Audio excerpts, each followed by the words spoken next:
को क्या बोलते हैं? तो आज का जो गणतंत्र दिवस है ये किस अवसर पे मनाते हैं? क्यों मनाते हैं गणतंत्र दिवस? हमारा देश तो 1947 को आज़ाद हो गया है ना, लेकिन आज़ाद होने से नहीं होगा। पूरा देश चलाने के लिए एक नियम कानून का जरूरत पड़ेगा। तो ये नियम कानून बनाने के लिए हमारे देश में 26 जनवरी 1950 में संविधान लागू किया गया। संविधान में कैसे देश को चलाना है उससे संबंधित बहुत नियम कानून बनाया गया, और ये बनाया गया डॉक्टर भीमराव अंबेडकर की अध्यक्षता में। उनका एक टीम था, वही मिल करके पूरा बनाया गया और इसको 26 जनवरी 1950 में अंगीकृत किया गया।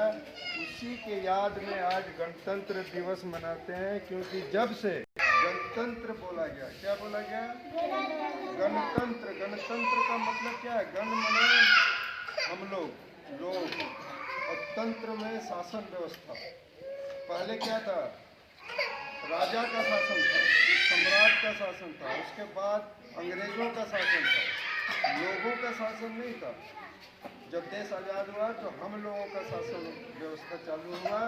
चुनाव होता है हर साल, उसी के आधार पे 1950 से ही चुनाव शुरू हुआ। तो चुनाव करने के बाद हम लोग हर 5 साल में चुनते हैं ना, विधायक सांसद चुनते हैं, और वो चुन करके हमारे देश में कानून के द्वारा संचालित करते हैं और हम लोगों का जो सुविधा है वो लागू करते हैं। तो इसी उपलक्ष्य में हर साल हम लोग गणतंत्र दिवस मनाते हैं, इसलिए ये बहुत ही महत्वपूर्ण दिवस है ना। और इसको जानने समझने के लिए हम लोग को क्या करना पड़ेगा?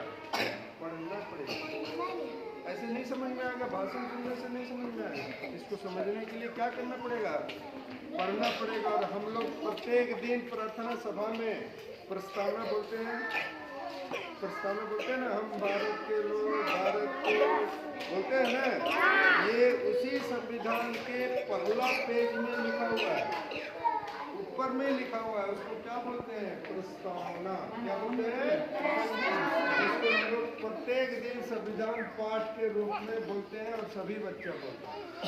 ये सिर्फ बोलना ही नहीं है, उसका एक एक लाइन का अर्थ है, और उसको हम लोग को जानना है, समझना है, और कैसे हमारा देश में कानून चल रहा है इसके बारे में भी जानना है। तभी न जाकर के हम अपना अधिकार हमारा इस सबको लागू जब किया गया, तो हम लोग उसी पक्ष में हर 26 जनवरी को ये पर्व मनाते हैं। इसलिए आज का दिन राष्ट्रीय पर्व माना जाता है। क्या माना जाता है? राष्ट्रीय पर्व माना जाता है। इसलिए आज छुट्टी होते हुए भी, आज छुट्टी है, इसके बाकी भी पर्व छुट्टी में भी मनाते हैं ना।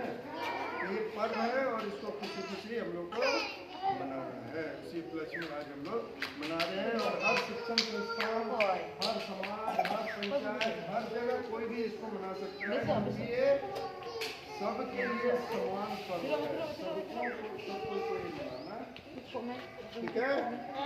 धन्यवाद।